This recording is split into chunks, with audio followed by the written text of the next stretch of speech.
नमस्कार दोस्तों, welcome back to my channel only GK. दोस्तों, शिक्षा मनोविज्ञान की अगली वीडियो और आज का टॉपिक है आदिगम पार्ट 3। दोस्तों, इस वीडियो में बहुत ही शानदार प्रश्न लिए गए हैं जो मोस्ट इंपॉर्टेंट प्रश्न है आदिगम से संबंधित, जो आने वाले एस्टेट में काफ़ी इंपॉर्टेंट रहने वाले हैं। इसलिए वीडियो को लाइक ज़रूर करें, चैनल को सब्सक्राइब करें और वीडियो को लास्ट तक जरूर देखें। चलिए वीडियो को शुरू करते हैं। आज का पहला प्रश्न है, आद्य ज्ञान और अभिवृत्तियों को अर्जित करने की प्रक्रिया ही सीखना है। यह कथन किसका है? तो ये कथन किसने कहा है? इसमें हमारा राइट ऑप्शन बी होगा, करो एंड करो का ये कथन है। प्रश्न नंबर 2 है, बच्चे अपने वातावरण के साथ संबंध बनाते हुए अपनी समझ का विकास कर लेते हैं। ये कथन किसका है? तो इसमें हमारा राइट ऑप्शन होगा सी, ये जीन पियाजे से संबंधित कथन है। प्रश्न नंबर 3 है, यह विचार कि विकास की किसी भी अवस्था पर कुछ भी सिखाया जा सकता है। ये किसका कथन है? तो इसमें हमारा जो राइट ऑप्शन होगा वो सी है, ये ब्रूनर ने कहा है। प्रश्न नंबर 4 है, कौन सी मूर्त संक्रियात्मक अवस्था की विशेषता नहीं है? जो मूर्त संक्रियात्मक अवस्था है उसकी विशेषता इनमें से एक नहीं है, वो बताना है। तो इसमें हमारा जो राइट ऑप्शन होगा वो डी होगा, आंतप्रग चिंतन अवस्था, यानी कि विचारों की विलोमीयता भी है, संरक्षण भी है और क्रम बनता हुआ पूर्ण अंश प्रत्ययों का उपयोग, ये इसकी विशेषता है। प्रश्न नंबर 5 है, पुनर्बलन का सिद्धांत किस मनोवैज्ञानिक से संबंधित है? तो इसमें हमारा जो राइट ऑप्शन होगा 5 का वो सी होगा, ये स्किनर से संबंधित है पुनर्बलन। प्रश्न नंबर 6 है, अंतर्दृष्टि अधिगम परिणाम है। तो अंतर्दृष्टि जो अधिगम सिद्धांत है ये किसका परिणाम है? इसमें हमारा राइट ऑप्शन बी होगा, ये गेस्टाल्ट प्रत्यक्षीकरण का परिणाम है। प्रश्न नंबर 7 है, अधिगम एक प्रक्रिया है। तो अधिगम एक कैसी प्रक्रिया है? इसमें हमारा जो राइट ऑप्शन होगा वो बी होगा, ये अनुभव द्वारा अर्थ निर्माण की एक प्रक्रिया है जिसको अधिगम कहा जाता है। प्रश्न नंबर 8 है, परीक्षा अधिगम किसके विकास में सहायक है? तो परीक्षा अधिगम जो है इसमें हमारा राइट ऑप्शन होगा सी, ये संज्ञानात्मक कौशल के विकास में सहायक माना जाता है। दोस्तों, इसमें काफी इंपॉर्टेंट प्रश्न लिए गए हैं, इसलिए वीडियो को लाइक जरूर करें और लास्ट तक जरूर देखें। प्रश्न नंबर 9 है, सहयोगात्मक अधिगम आयोजित किया जाता है। तो सहयोगात्मक अधिगम कहाँ आयोजित किया जाता है? इसमें पहला है कक्षा कक्ष परिस्थितियों में, ये भी सही है, कक्षा के बाहर की परिस्थितियों में ये भी सही है। तो इसमें हमारा राइट ऑप्शन सी होगा, कथन 1 और 2 दोनों सही है। प्रश्न नंबर 10 है, निर्मितवादी सिद्धांत आधारित शिक्षण का आधार है। तो जो निर्मितवादी सिद्धांत है वो किसका आधार है? इसमें हमारा राइट ऑप्शन ए होगा, ये करके सीखना से संबंधित जो शिक्षण है उसका आधार माना जाता है। प्रश्न नंबर 11 है, सामाजिक अधिगम आरंभ होता है। तो सामाजिक अधिगम कहाँ से आरंभ होता है? इसमें हमारा राइट ऑप्शन सी होगा, ये संपर्क से आरंभ होता है। प्रश्न नंबर 12 है, अल्बर्ट बंडूरा द्वारा प्रतिपादित अधिगम का प्रकार कहलाता है। तो अल्बर्ट बंडूरा के द्वारा जो सिद्धांत दिया गया है वो क्या कहलाता है? इसमें हमारा राइट ऑप्शन सी होगा, ये प्रेक्षणात्मक अधिगम कहलाता है। प्रश्न नंबर 13 है, निम्न में से कौन सा सहयोगी अधिगम का तत्व नहीं है? तो इसमें कौन सा नहीं है वो बताना है। तो इसमें हमारा जो राइट ऑप्शन होगा वो सी होगा, सामाजिक अंतःक्रिया का अभाव, ये गलत है, सामाजिक अंतःक्रिया होना चाहिए। प्रश्न नंबर 14 है, प्रत्यक्ष व पर्यतन व भूल सिद्धांत को दर्शाने के लिए थोरनडाइक ने किस पर प्रयोग किया था? तो जो थोरनडाइक का प्रयोग था वो किस पर था? इसमें हमारा राइट ऑप्शन बी होगा, बिल्ली पर। प्रश्न नंबर 15 है, एक बालक अधिक सीखता है यदि उसे, तो किस विधि से बच्चा ज्यादा सीखता है? इसमें हमारा राइट ऑप्शन डी होगा, क्रिया विधि से अगर पढ़ा जाए तो बालक अधिक सीखता है। प्रश्न नंबर 16 है, अधिगम के लिए क्या आवश्यक है? इनमें से अधिगम के लिए क्या क्या आवश्यक है? इसमें हमारा जो राइट ऑप्शन होगा वो डी होगा, यानी कि स्वानुभव, स्वक्रिया और स्वचिंतन, ये सभी अधिगम के लिए आवश्यक तत्व हैं। प्रश्न नंबर 17 है, निर्मितवादी अधिगम के पक्षधर हैं। जो निर्मितवादी अधिगम है उसके पक्षधर इनमें से कौन है? तो इसमें हमारा राइट ऑप्शन बी होगा, जो लीव वाइगोत्स्की हैं, इनको निर्मितवादी अधिगम का पक्षधर माना जाता है। प्रश्न नंबर 18 है, अर्थपूर्ण शाब्दिक अधिगम किसके द्वारा समझाया गया था? तो इसमें हमारा जो राइट ऑप्शन होगा वो डी होगा, डेविड आशुबेल जो है वो अर्थपूर्ण शाब्दिक अधिगम का सिद्धांत उन्होंने दिया है।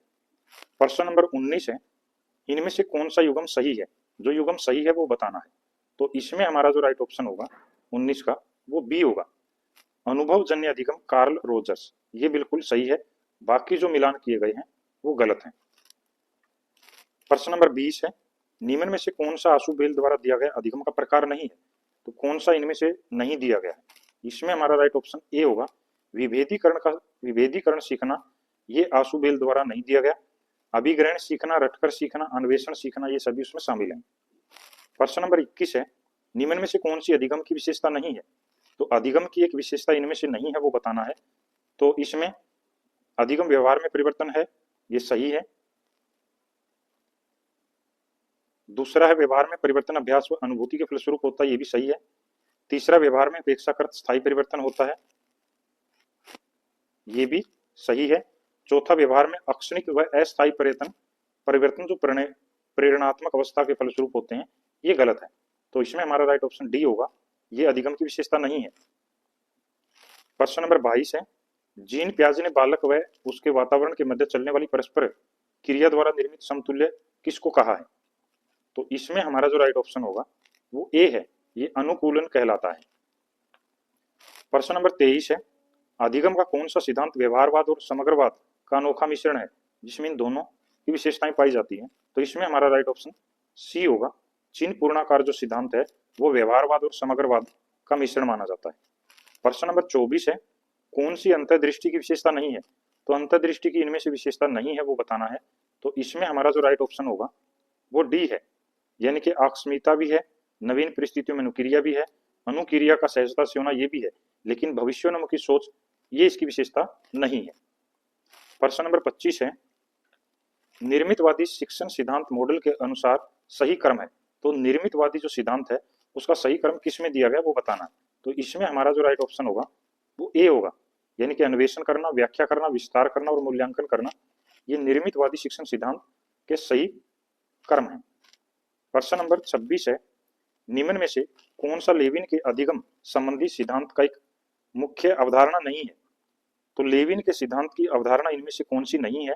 तो इसमें हमारा जो राइट ऑप्शन होगा वो ए होगा, विभेदीकरण इसकी विशेषता अवधारणा नहीं है। जीवन दायरा, वेक्टर्सकर्षण, तल रूप ये सभी शामिल है। प्रश्न नंबर 27 है, सीखना केवल ज्ञान या कौशल की प्राप्ति नहीं वरन यह कहीं अधिक खालिस्तान है। तो ये क्या है? इसमें हमारा राइट ऑप्शन ए होगा, सीखना जो है ये व्यवहारगत परिवर्तन होता है। प्रश्न नंबर 28 है, संबंध प्रतिक्रिया सिद्धांत के प्रतिपादक हैं। तो संबंध प्रतिक्रिया सिद्धांत किसके द्वारा दिया गया है? इसमें हमारा जो राइट ऑप्शन होगा वो ए होगा, ये पावलोव के द्वारा दिया गया है। प्रश्न नंबर 29 है, प्रभावशाली अधिगम के आयाम हैं। जो प्रभावशाली अधिगम होता है उसमें इनमें से क्या क्या शामिल है? तो इसमें हमारा जो राइट ऑप्शन होगा वो डी होगा, यानी कि संकेत अधिगम, श्रृंखला अधिगम, उत्तेजन, अनुक्रिया अधिगम, ये सभी उसके आयाम माने जाते हैं। प्रश्न नंबर 30 है, अधिगम का सर्वाधिक उपयुक्त उद्देश्य है। तो अधिगम का जो उद्देश्य होता है सबसे महत्वपूर्ण वो क्या है? इसमें हमारा राइट ऑप्शन बी होगा, व्यवहार का रूपांतरण, यानी कि व्यवहार में बदलाव लाना ही अधिगम का सर्वाधिक उपयुक्त उद्देश्य माना जाता है। प्रश्न नंबर 31 है, निम्न में से कौन सा सीखने की प्रक्रिया का परिणाम नहीं है? तो जो सीखने की प्रक्रिया है उसका कौन सा इसमें परिणाम नहीं है? तो इसमें हमारा राइट ऑप्शन डी होगा, अभिव्यक्ति भी है, ज्ञान भी है, संकल्पना भी है, परिपक्वता इसमें नहीं है। प्रश्न नंबर 32 है, संकेत अधिगम के अंतर्गत सीखा जाता है। तो इसके अंतर्गत क्या सीखा जाता है? इसमें हमारा जो राइट ऑप्शन होगा वो ए होगा, ये पारंपरिक अनुकूलन में सहायक होता है। प्रश्न नंबर 33 है, सीखने का प्रकार जिसमें प्रक्रिया का विवेचन किया जाता है, जिसके द्वारा शिक्षार्थी परिकल्पना या सामान्य सिद्धांत प्रस्तुत करता है तथा अनेक प्रकार की जांच को क्रियान्वित करता है, जिससे स्पष्ट होता है कि यह सही है या नहीं, तो इसे क्या कहते हैं? तो ये कौन सा अधिगम है? इसमें हमारा जो राइट ऑप्शन होगा वो ए होगा, ये निगमन अधिगम कहलाता है, निगमन जिसमें सामान्य से विशिष्ट की ओर जाते हैं। प्रश्न नंबर 34 है, यह कथन कि एक उत्तेजक प्रतिमान जो एक प्रतिक्रिया के समय क्रियाशील है यदि वह दोबारा होगा तो उस प्रतिक्रिया को उत्पादित करने की प्रवृत्ति रखेगा, निम्न में से किस सीखने के सिद्धांत को इंगित करता है? तो ये सीखने के किस सिद्धांत से संबंधित है? इसमें हमारा जो राइट ऑप्शन होगा वो बी होगा, ये गुथरी का प्रतिस्थापन सिद्धांत कहलाता है। प्रश्न नंबर 35 है, निर्मितवादी सीखने के सिद्धांत के विषय में कौन सा कथन इनमें से सही नहीं है वो बताना है। तो इसमें हमारा जो राइट ऑप्शन होगा वो सी होगा, संपूर्ण प्रक्रिया में शिक्षक की भूमिका सर्वाधिक महत्वपूर्ण होती है, ये गलत है। शिक्षार्थी अपने ज्ञान से स्वयं समझ का निर्माण करते हैं, ये सही है। नवीन जानकारी का निर्माण पूर्व ज्ञान से किया जाता है, ये भी सही है। सीखना एक सक्रिय गतिशील प्रक्रिया, ये भी सही है। प्रश्न नंबर 36 है, निम्न में से कौन सा प्रकार्य के अनुसार अधिगम का प्रकार नहीं है? तो इसमें हमारा जो राइट ऑप्शन होगा वो ए होगा। कल्पनाशील जो अधिगम है ये प्रकार्य के अनुसार अधिगम का प्रकार नहीं है। संज्ञानात्मक अधिगम होता है, निपुणता द्वारा अधिगम होता है और अभिवर्त्यात्मक अधिगम होता है। प्रश्न नंबर 37 है, जेपी गिलफोर्ड के अनुसार अधिगम है।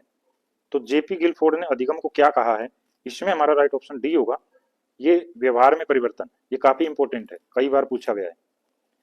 प्रश्न नंबर 38 है, किसी व्यक्ति का अधिगम होता है। तो किसी भी व्यक्ति का जो अधिगम है वो किस अवस्था तक होता है? इसमें हमारा राइट ऑप्शन डी होगा। ये जीवन पर्यंत चलने वाली एक प्रक्रिया होती है। प्रश्न नंबर 39 है,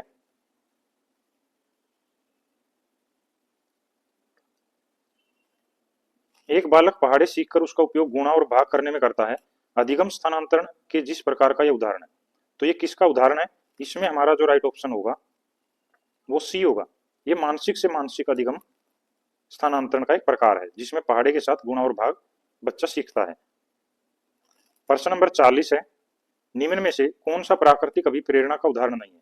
इनमें से कौन सी जो है प्राकृतिक अभिप्रेरणा नहीं मानी जाती?